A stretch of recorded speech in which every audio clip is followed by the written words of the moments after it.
Hello, everyone. We have Ms. Shaneen Parekh. She's a partner at Cyril Emerson Mangaldas, Mumbai.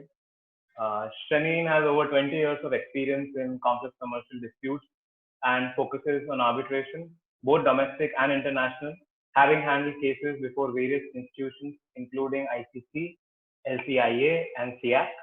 She's also a member of the SIAC Court of Arbitration and the LCIA Users Council. She also handles commercial litigation and disputes relating to commercial contracts, shareholder issues, infrastructure, power and construction projects, financial and white collar crimes. She has also represented clients in various courts and tribunals across India, including the NCLT, High Courts, and the Supreme Court of India. Shaneen has been recommended by Who's Who Legal 2020 as a future leader in arbitration and a notable practitioner in dispute resolution by Asia Law. Hello, Shaneen, and welcome to CMC's Dialogue on Mediation. Thank you. Thank you. It's a pleasure to be here. Now, as a short background before we start our conversation, you also know that the COVID-19 pandemic and the subsequent unprecedented nationwide lockdown changed the way we look at life, and more particularly for this conversation, the way we look at disputes or conflicts.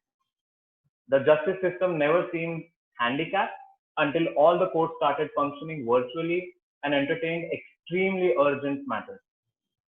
Corporate lawyers also experienced a surge in legal inquiries due to the coronavirus pandemic and lockdown as companies looked for ways to back out of contracts or prevent deals from falling apart. Now, many disputes are arising and many more are on the horizon. We have also seen reports where the courts and arbitral tribunals' digital systems are clogging due to large uh, files of submissions by the parties.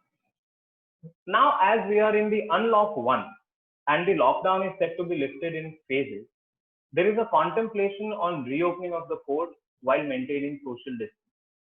The businesses are starting to open while we are preparing to get back to normal and live with the pandemic. We expect a surge in disputes due to the pandemic, the lockdown, and also issues related to the derailed economy hitting hard on the business.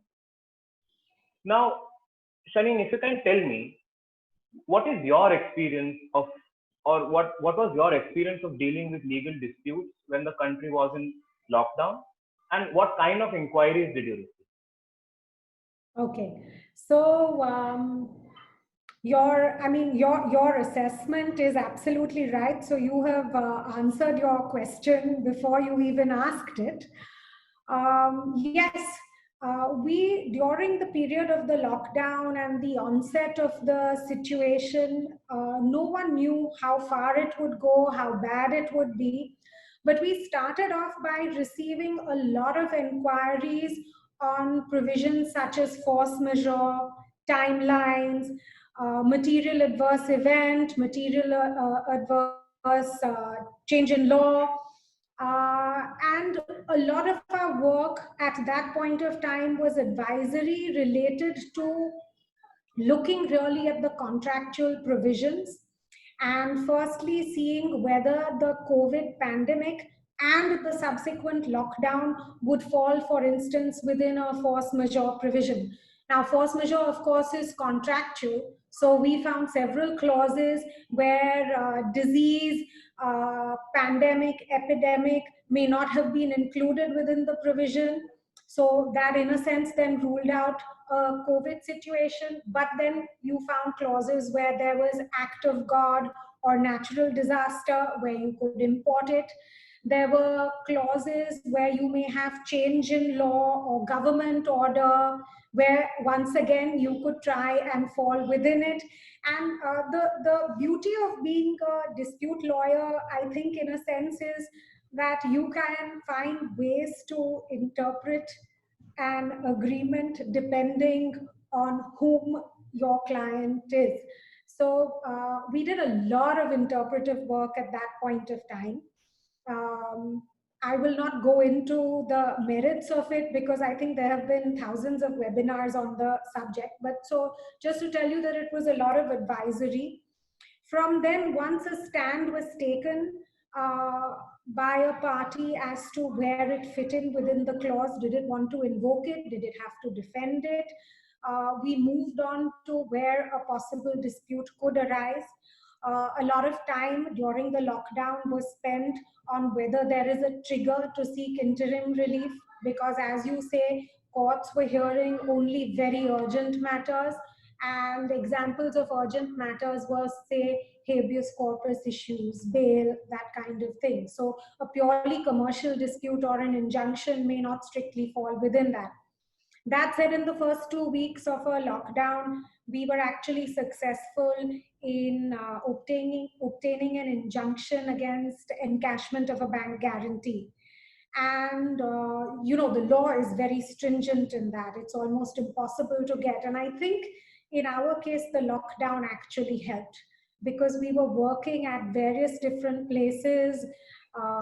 That was actually a physical hearing before courts stopped functioning altogether. So the lockdown, to that extent, I think worked in our advantage. After that, a lot of the work has been setting up a record, waiting, I think, until the lockdown ends or there is a trigger to actually press ahead. And in the last week, we've seen a huge flurry of activity. And as you say, this is the time when the disputes will actually crystallize, where arbitration or mediation will be invoked, where parties will take much harder stands. And coupled with that, of course, is that the world has gone into a recession, and that is something that we all just have to face. And when we talk about the recession, I want to draw a parallel to the 2008 financial crisis, because at that time we saw several banks, financial institutions, and businesses go under. And we saw a huge flurry of disputes. There were a lot of litigations, a lot of arbitrations in the financial services sector. I think we handled about 30 litigations and arbitrations for banks in respect of derivatives. But while the disputes increased, what I found surprisingly was that the appetite to see a long and complex arbitration or litigation through was severely reduced. And as a result, several of my clients who would have held out for a much tougher settlement, or who may not have settled, and who would have settled maybe only for, say, 80 or 90 paisa in the rupee, what I found is that they were now willing to settle for 60 or even 50%. And that made, and I draw a parallel from that time to this, where I think that is exactly what is going to happen. And we see, in fact, several deals which are being restructured. And I see it for clients who may be the claimant in that respect, or the respondent, where the appetite certainly has decreased. So I think there will be an increase in interim applications to protect the subject matter of the dispute and to protect a party's rights. But I think there's going to be a lot more restructuring and a lot more settlement by the parties. Very well. Like as you said, there will be. You expect that there's going to be a lot of settlement by the parties. Now, are the parties really aware? I'll take the question to awareness now. Are the parties really aware that they have this option of mediation, even though it is not mentioned in the contract? Now, the beauty of mediation is that it can take place at any time in the in the middle of dispute, or in the resolution process. So just a simple question, like, are the parties aware? So I think most parties are aware of the concept of mediation. Many commercial contracts have, I would say the majority may have a pre-consultation process prior to invocation of arbitration. Not many of them have formal mediation or conciliation provisions. So what typically happens is that this process is imported if there have already been some sort of discussions and it looks like it is a mere commercial issue to be decided. Very often as law firms, we are quite used to negotiating settlements ourselves. So while I would certainly like to give you an extremely positive answer because of whom I'm speaking to, I think the awareness is there, the acceptance has still been a little slow, but I expect it will increase. I know that in Singapore, the SIAC with the SIMC has found a lot of traction in the ARB-MED-ARB procedure, where you invoke arbitration and then proceed for a short time for a formal mediation. Of course, under our Commercial Courts Act, the option for mediation and a 6-month attempt is mandatory before you proceed to actually litigating a commercial dispute. Yeah. So I think the awareness is there. I think the acceptance will increase. I certainly think it's a viable alternative for something which is just a commercial dispute, particularly when the parties are not so far apart. Is it something that I think will come in very quickly on its own? I think it may possibly be, you may still find parties going down the path of arbitration and then perhaps opting for mediation rather than choosing it as a sole formal procedure initially. And I've also seen a lot of solicitors and a lot of clients pushing back against the inclusion of a formal procedure in the agreement itself, and instead preferring that 30-day consultation period with the option to move to mediation, perhaps unstated at a later point of time. But also, just to also add, for instance, the Singapore Mediation Convention, I think is something that will give a big fillip to mediation, because that now provides for enforceability of a settlement agreement in much the same way that the New York Convention provides for enforcement of an arbitral award. And I think that is also going to be a big fillip. India has, of course, signed the convention, but it has not yet ratified it. I think the convention comes into force once three or four parties have ratified it, and I don't think that's been hit as yet. I should have checked before I spoke to you. Maybe you can tell me. Yeah, I think the latest country to ratify it was Saudi Arabia. Correct. Yeah. They've given a big push. Yeah. They've given a big push to arbitration, and by virtue of this to mediation as well. Yes.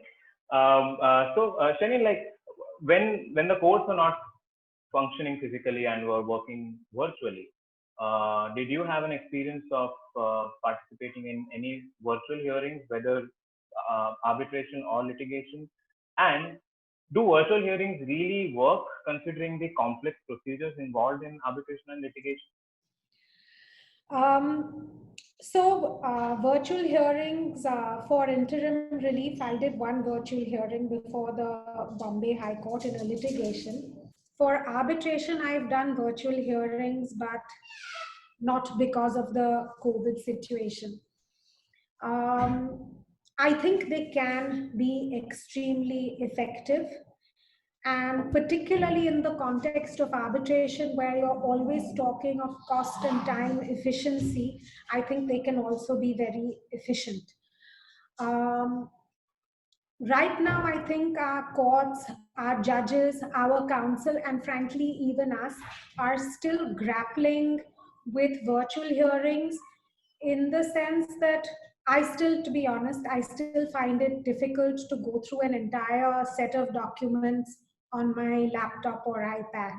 I like being able to open 2 pages in front of me and read. So that's a problem. Another big problem is that although in an arbitration, the virtual hearings we've had earlier, we've been sitting with counsel, or we've been sitting with our juniors or the team. So everyone is sitting together for that one party. You can actually talk and instruct while the hearing is going on. Whereas because of the lockdown, you have your counsel sitting in one place, you're sitting in another, your associates who have a real handle on every page number and date are sitting somewhere else. and it's difficult to be on the screen here and then, trying to WhatsApp and waiting for those two ticks to be to turn blue so that counsel has got what you're saying, and he may read what you've said perhaps 10 minutes after that point should have been made. So that has been the difficulty. But I think for smaller applications, for interim reliefs, perhaps where it's not so complex, where there are not so many documents, I certainly think that they can take the place of a formal physical hearing.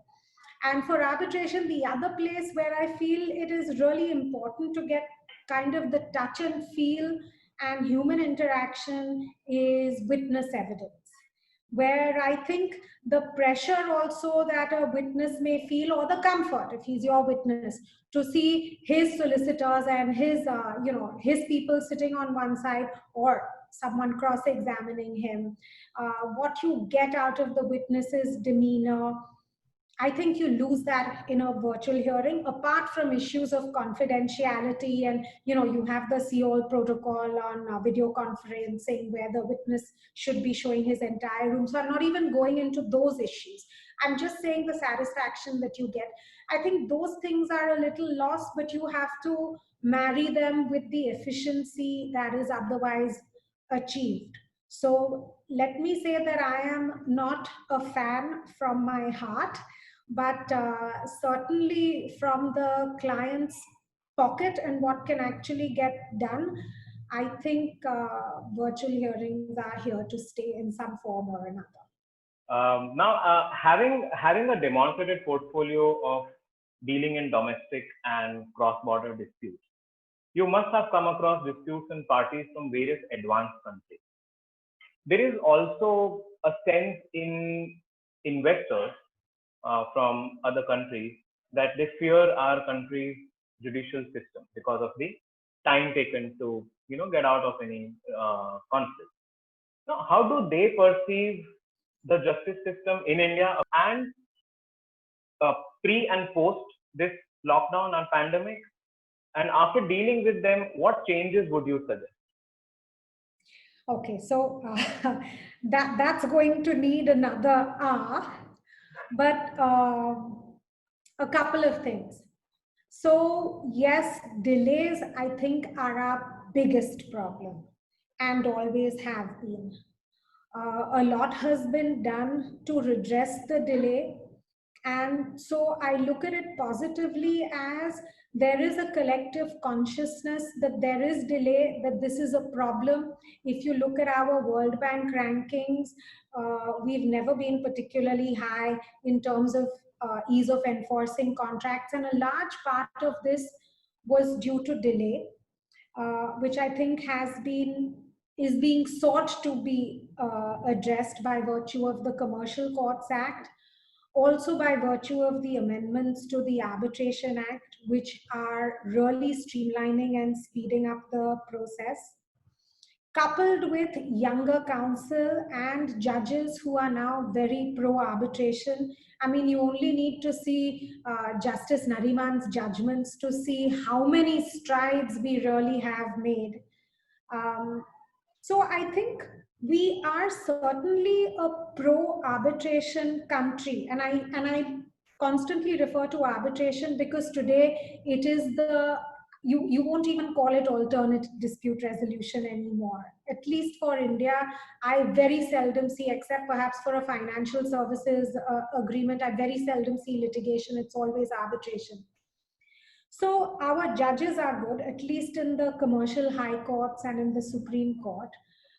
They've been pro-arbitration. They have enforced awards.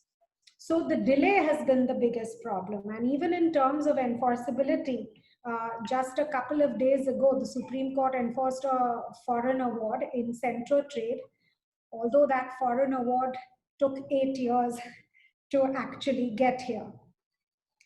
So delay is a big problem, and we've seen it with the White Industries Award, which really slammed India. But since then, I think we've picked up. And what I also tell clients that you will be, it's perhaps a Pyrrhic victory, but you will be compensated for the delay by damages. So I think delay is our biggest problem.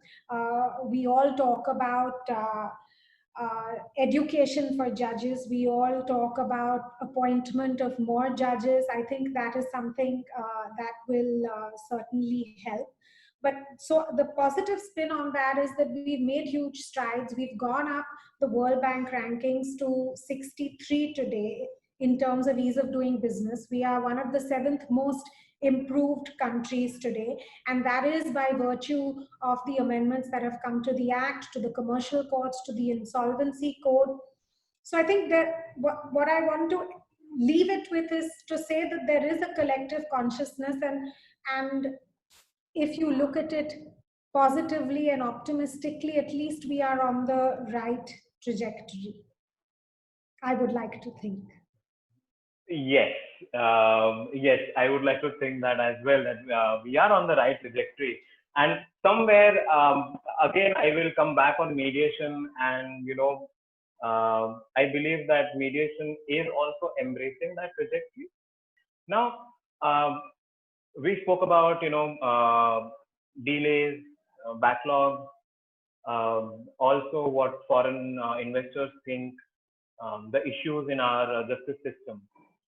Considering all that, then also considering how India was one of the first signatories to the Singapore Mediation Convention. Now, whether do you think that this is the time for major corporates to consider amicably settling a dispute to preserve commercial relations and to save cost and time? And will the ADR system see a rise in mediation? What kinds of corporate matters can be mediated, according to you? So I don't think there is a specifically bad fit for mediation, just the way that any kind of contract can be settled. At the end of the day, that's what you're looking for from mediation. So the only cases where I would say that mediation may perhaps not work is perhaps in partnership or family disputes where emotions have run very high and parties are just simply unwilling to budge. I have seen that being a reason why parties will not even come to the table to talk. But on the other hand, in these kind of contracts or in these kind of situations, I have often found that a trusted advisor or elder or a judge is able to actually bring parties together. So there is no real contract. Of course, if it's criminal, there's no question of it. I don't think there is any contract which cannot benefit from mediation or any other form of dispute resolution, amicable dispute resolution. Thank you. And one last question, Shaneen. Like, as a lawyer and a partner in the country's leading law firm, what do you think is the future of dispute resolution in India? And again, should mediation be the new appropriate dispute resolution? And you're asking a die-hard arbitration fan this question. But I am nothing if I am not honest. I don't think it will replace arbitration. I think arbitration is here to stay. I think arbitration is most effective. But is mediation a tool that can be well used by the parties to achieve a result that is either mutually acceptable or otherwise adjudicated by a third party? Yes. So on its own, no, I don't think so. If you're asking me if I would put in only a mediation provision in a contract and then leave it perhaps to go to court later, the answer to that is no. Would I be open to putting in a mediation process as a precondition to invoking arbitration? Yes, with a timeline. Yes, of course. I think that. Yeah. So in future contracts or in the upcoming contracts, the having those waterfall clauses or med arb, med arb, over simply arbitration and litigation. Do you think that is surely help, or it will be a stepping stone for faster resolution, dispute resolution in the country? So I certainly think it can help. I think what is very important is the timelines. I think what is very important is that during the mediation, parties are able to protect their rights by way of interim relief.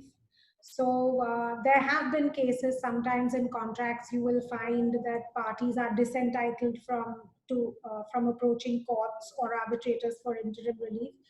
I think as long as that is not excluded, and frankly, I think that's an illogical provision to have, then yes, I think mediation certainly could help.